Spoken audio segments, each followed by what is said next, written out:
Hi friends, ಎಲ್ರಿಗೂ ನಮಸ್ಕಾರ. Hobbies of ಶುಭ ಚಾನಲ್ಗೆ ಪ್ರೀತಿಯ ಸ್ವಾಗತ. ಇವತ್ತಿನ ವಿಡಿಯೋದಲ್ಲಿ ಒಂದು ಸಾಫ್ಟ್ ಆದಂತಹ ದೋಸೆ ರೆಸಿಪಿನ ನಾನು ನಿಮ್ಮ ಜೊತೆ ಶೇರ್ ಮಾಡ್ಕೊಳ್ತಾ ಇದ್ದೀನಿ. ಅದು ಕೂಡ ಉದ್ದಿನ ಬೇಳೆ ಆಗಲಿ ಹಾಗೆಯೇ ಮೊಸರಾಗಲಿ ಯಾವುದನ್ನು ಕೂಡ ಯೂಸ್ ಮಾಡಿಲ್ಲ. ಆದ್ರೂ ಕೂಡ ತುಂಬಾನೇ ಸ್ಪಾಂಜಿಯಾಗಿ ಬರುತ್ತೆ ದೋಸೆ.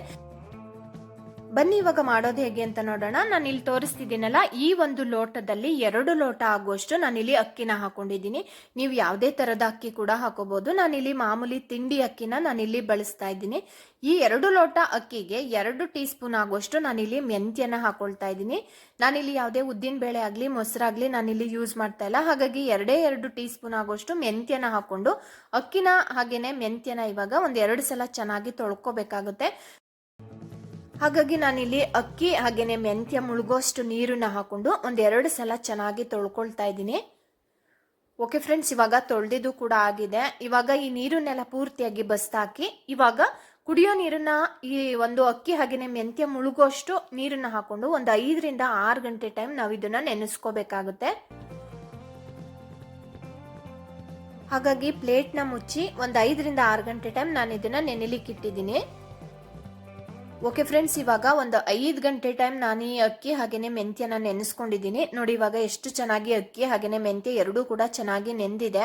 ಇವಾಗ ಇದನ್ನ ಪಕ್ಕಕ್ಕಿಟ್ಟು ನಾವು ಇದಕ್ಕೆ ಮಂಡಕ್ಕಿನ ನೆನೆಸ್ಕೋಬೇಕಾಗುತ್ತೆ. ಅಂದ್ರೆ ಪುರಿ ಅಂತ ಹೇಳ್ತೀವಿ ನಮ್ಮ ಕಡೆ ಎಲ್ಲ.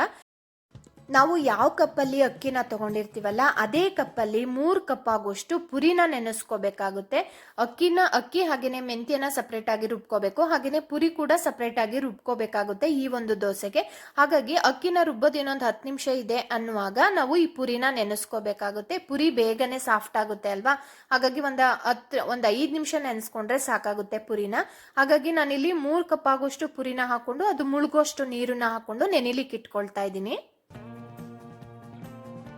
ಈ ಕಡೆ ಪುರಿ ನೆನಿತಾ ಇರ್ಲಿ ಅಷ್ಟರೊಳಗಡೆ ನಾವಿಲ್ಲಿ ಮೊದಲೇ ನೆನೆಸಿಟ್ಕೊಂಡಿದೀವಲ್ಲ ಅಕ್ಕಿ ಹಾಗೇನೆ ಮೆಂತ್ಯ ಇವೆರಡೂ ಕೂಡ ಮಿಕ್ಸರ್ ಜಾರ್ಗೆ ಹಾಕೊಂಡು ನೈಸ್ ಆಗಿ ನಾವು ರುಬ್ಕೋಬೇಕಾಗುತ್ತೆ.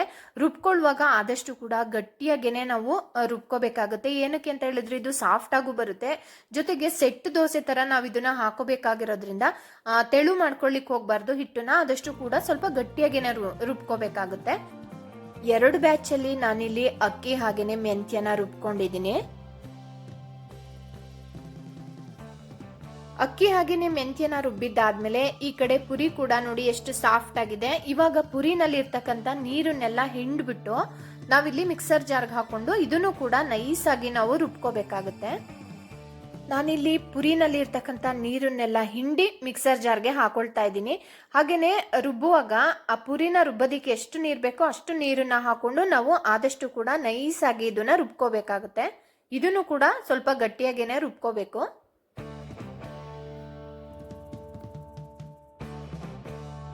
ಓಕೆ ಫ್ರೆಂಡ್ಸ್, ಇವಾಗ ಪುರಿ ಕೂಡ ರುಬ್ಬಿದಾಗಿದೆ. ನೋಡಿ ಇಷ್ಟು ನೈಸ್ ಆಗಿ ನಾವು ರುಬ್ಕೋಬೇಕಾಗುತ್ತೆ. ನೋಡಿ ಇದು ಗಟ್ಟಿ ಇರೋದ್ರಿಂದ ಹಾಗೇನೆ ಜಾರಲ್ಲಿ ನಾವು ಡೈರೆಕ್ಟ್ ಆಗಿ ಹಾಕಕ್ಕಾಗಲ್ಲ. ಹಾಗಾಗಿ ನಾನಿಲ್ಲಿ ಕೈಯಿಂದನೇ ಆ ಒಂದು ಅಕ್ಕಿ ಹಿಟ್ಟೊಳಗಡೆ ನಾನಿಲ್ಲಿ ಹಾಕೊಂಡು ಕೈಯಿಂದನೇ ಇದನ್ನ ಮಿಕ್ಸ್ ಮಾಡ್ಕೊಳ್ತೀನಿ.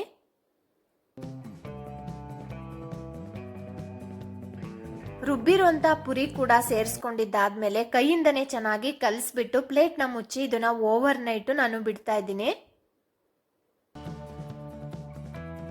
ಓವರ್ ನೈಟ್ ಬಿಟ್ಟಿದ್ದಾದ್ಮೇಲೆ ಬೆಳಿಗ್ಗೆ ನಾನು ಇದನ್ನ ಓಪನ್ ಮಾಡ್ತಾ ಇದ್ದೀನಿ. ನೋಡಿ ಹಿಟ್ಟು ತುಂಬಾನೇ ಸಾಫ್ಟ್ ಆಗಿರುತ್ತೆ, ಬಟ್ ಜಾಸ್ತಿ ಇದು ಫರ್ಮೆಂಟ್ ಆಗಿರಲ್ಲ. ಏನಕ್ಕೆ ಅಂತ ಹೇಳಿದ್ರೆ ನಾವು ಇದಕ್ಕೆ ಮೊಸರಾಗ್ಲಿ ಹಾಗೇನೆ ಉದ್ದಿನ ಬೇಳೆ ಆಗ್ಲಿ ಏನು ಹಾಕಿರಲ್ವಲ್ಲ, ಹಾಗಾಗಿ ಹುಳಿ ಬಂದಿರಲ್ವಲ್ಲ ಹಿಟ್ಟು, ಹಾಗಾಗಿ ಅಷ್ಟು ಫರ್ಮೆಂಟ್ ಆಗಿರಲ್ಲ. ಬಟ್ ದೋಸೆ ತುಂಬಾನೇ ಚೆನ್ನಾಗಿ ಬರ್ತವೆ, ತುಂಬಾ ಸಾಫ್ಟ್ ಆಗಿ ಬರ್ತವೆ. ಇದಕ್ಕೆ ರುಚಿಗೆ ತಕ್ಕಷ್ಟು ಉಪ್ಪು ಹಾಗೇನೆ ಒಂದು ಅರ್ಧ ಟೀ ಸ್ಪೂನ್ ಆಗೋಷ್ಟು ಸಕ್ಕರೆ ಹಾಕೊಂಡಿದ್ದೀನಿ. ನೋಡಿ ಈ ಒಂದು ಹದದಲ್ಲಿರ್ಬೇಕು, ಸೆಟ್ ದೋಸೆ ಹಾಕ್ತಿವಲ್ಲ ಆ ಒಂದು ಹದದಲ್ಲಿರ್ಬೇಕು ಹಿಟ್ಟು. ಈ ಕಡೆ ದೋಸೆ ಕಾವಲಿ ಕೂಡ ಚೆನ್ನಾಗಿ ಬಿಸಿಯಾಗಿದೆ. ಬಿಸಿಯಾಗಿರುವಂತ ಈ ಕಾವಲಿಗೆ ಸ್ವಲ್ಪ ಎಣ್ಣೆನ ಸ್ಪ್ರೆಡ್ ಮಾಡ್ಕೊಂಡಿದ್ದೀನಿ. ಇವಾಗ ಒಂದೇ ಒಂದು ಸೌಟ್ ಆಗುವಷ್ಟು ದೋಸೆ ಹಿಟ್ಟನ್ನ ತಗೊಂಡು ಮಾಮೂಲಿ ಸೆಟ್ ದೋಸೆ ಹಾಕ್ತಿವಲ್ಲ ಅದೇ ತರ ಹಾಕ್ಬಿಟ್ಟು ಲಿಡ್ನ ಕ್ಲೋಸ್ ಮಾಡಿ ನಾವು ಬೇಯಿಸ್ಕೋಬೇಕಾಗುತ್ತೆ. ನೋಡಿ ಇವಾಗ ಬೆಂದಿದೆ. 2 ಸೈಡು ಕೂಡ ನಾವು ಚೆನ್ನಾಗಿ ಬೇಯಿಸ್ಕೊಂಡಷ್ಟು ಕೂಡ ರುಚಿಯಾಗಿರ್ತವೆ ದೋಸೆಗಳು. ನೋಡಿ ತುಂಬಾನೇ ಚೆನ್ನಾಗಿ ಹೇಳ್ತವೆ, ಎಲ್ಲೂ ಕೂಡ ಕಿತ್ತೋಗೋದಾಗ್ಲಿ ಹರಿದೋಗೋದಾಗ್ಲಿ ಏನೂ ಆಗಲ್ಲ. ಮಾಮೂಲಿ ಉದ್ದಿನ ಬೇಳೆ ಹಾಕಿ ಮಾಡ್ತೀವಲ್ಲ ಅದೇ ಒಂದು ಹದದಲ್ಲಿರುತ್ತೆ. ಆದರೆ ಮಾಮೂಲಿ ದೋಸೆಗೆ ಬರ್ತಾವಲ್ಲ ತೂತಗಳು, ಸಾವಿರಾರು ತೂತಗಳು ಬರ್ತಾವಲ್ಲ ಆ ಥರ ಬರಲ್ಲ. ಬಟ್ ತುಂಬಾನೇ ಸಾಫ್ಟ್ ಆಗಿರ್ತವೆ, ಜೊತೆಗೆ ಅಷ್ಟೇನೆ ರುಚಿಯಾಗಿರ್ತವೆ. ಫ್ರೆಂಡ್ಸ್, ಇನ್ನೊಂದು ವಿಷಯ ಏನು ಅಂದರೆ ಇದಕ್ಕೆ ಬೇಕಂದ್ರೆ ನೀವು ಸ್ವಲ್ಪ ಸೋಡಾನ ಸೇರಿಸ್ಕೋಬಹುದು.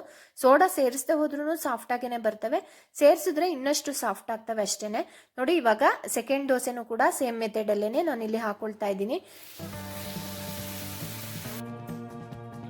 ಫ್ರೆಂಡ್ಸ್, ಈ ಒಂದು ದೋಸೆನ ನೀವು ನಾನ್ ಸ್ಟಿಕ್ ತವಾದ ಮೇಲೆ ಹಾಕೊಂಡ್ರೆ ಇನ್ನಷ್ಟು ಚೆನ್ನಾಗಿ ಬರುತ್ತೆ. ನಾನು ಇಲ್ಲಿ ಕ್ಯಾಸ್ಟ್ ಐರನ್ ತವಾದ ಮೇಲೆ ಹಾಕೊಳ್ತಾ ಇದ್ದೀನಿ. ಅಥವಾ ಕಬ್ಬಿಣದ ತವ ಆದರೆ ಚೆನ್ನಾಗಿ ಈರುಳ್ಳಿನಲ್ಲಿ ಎಣ್ಣೆನ ಚೆನ್ನಾಗಿ ಸ್ಪ್ರೆಡ್ ಮಾಡಿಬಿಟ್ಟು ಆಮೇಲೆ ಹಾಕೋಬೇಕಾಗುತ್ತೆ. ನೋಡಿ, ಇವಾಗ ಬೆಂದಿದೆ ದೋಸೆ. ಇದಕ್ಕೆ ಮೇಲ್ಗಡೆ ಸ್ವಲ್ಪ ಎಣ್ಣೆನ ಹಾಕೊಳ್ತಾ ಇದ್ದೀನಿ. ಎಣ್ಣೆ ಹಾಕೊಳ್ಳಿಲ್ಲ ಅಂದ್ರೂ ತುಂಬ ಚೆನ್ನಾಗಿ ಬರ್ತವೆ, ಬಟ್ ಹಾಕೊಂಡಷ್ಟು ಕೂಡ ರುಚಿ ಚೆನ್ನಾಗಿರುತ್ತೆ ಅಂತ ಸ್ವಲ್ಪ ಎಣ್ಣೆನ ಸ್ಪ್ರೆಡ್ ಮಾಡ್ಕೊಳ್ತಾ ಇದ್ದೀನಿ ಅಷ್ಟೇನೆ. ಮನೆಯಲ್ಲಿ ಉದ್ದಿನ ಬೇಳೆ ಖಾಲಿಯಾಗಿದೆ ಅಂದಾಗ ಈ ಒಂದು ದೋಸೆನ ನಾವು ಈಸಿಯಾಗಿ ಮಾಡ್ಕೋಬಹುದು. ಹಾಗೆಯೇ ರುಚಿ ಅಂತೂ ತುಂಬಾನೇ ಚೆನ್ನಾಗಿರುತ್ತೆ. ಈರುಳ್ಳಿ ಚಟ್ನಿ ಜೊತೆ, ತೆಂಗಿನಕಾಯಿ ಚಟ್ನಿ ಜೊತೆ, ಹಾಗೆಯೇ ಟೊಮೊಟೊ ಗೊಜ್ಜು, ಯಾವುದೇ ಒಂದು ಚಟ್ನಿ ಜೊತೆ ಕೂಡ ಈ ಒಂದು ದೋಸೆ ತುಂಬಾನೇ ಚೆನ್ನಾಗಿರುತ್ತೆ. ಇವತ್ತಿನ ಈ ಒಂದು ಸಿಂಪಲ್ ಆಗಿ ಮಾಡಿರ್ತಕ್ಕಂಥ ದೋಸೆ ರೆಸಿಪಿ ಇಷ್ಟ ಆಗಿದ್ರೆ ಪ್ಲೀಸ್ ಒಂದು ಲೈಕ್ ಮಾಡಿ. ಹಾಗೆಯೇ ಚಾನಲ್ಗೆ ಹೊಸಬ್ರಾಗಿ ನೋಡ್ತಾ ಇದ್ರೆ ಪ್ಲೀಸ್ ಸಬ್ಸ್ಕ್ರೈಬ್ ಮಾಡಿಕೊಂಡು ನಮಗೆ ಸಪೋರ್ಟ್ ಮಾಡಿ. ಹಾಗೆಯೇ ಇವತ್ತಿನ ಈ ಒಂದು ವಿಡಿಯೋನ ನಿಮ್ಮ ಫ್ರೆಂಡ್ಸು ಹಾಗೆಯೇ ರಿಲೇಟಿವ್ಸ್ಗೂ ಕೂಡ ಶೇರ್ ಮಾಡಿ ನಮಗೆ ಸಪೋರ್ಟ್ ಮಾಡಿ. Thank you so much for watching.